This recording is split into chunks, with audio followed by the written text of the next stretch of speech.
Mambo haya matatu yameainishwa hapa kwenye kitabu cha Wakolosai, ile sura ya kwanza mstari ule wa 13.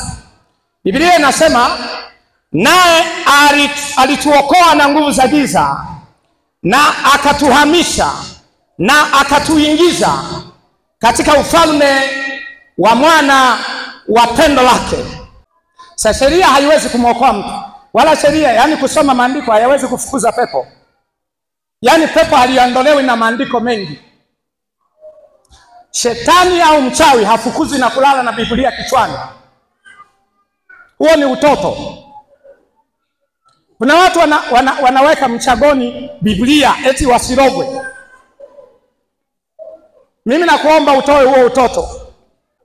Mtu akikiri tayari Mungu anafanya kazi. Mtu akikiri Mungu anakuja.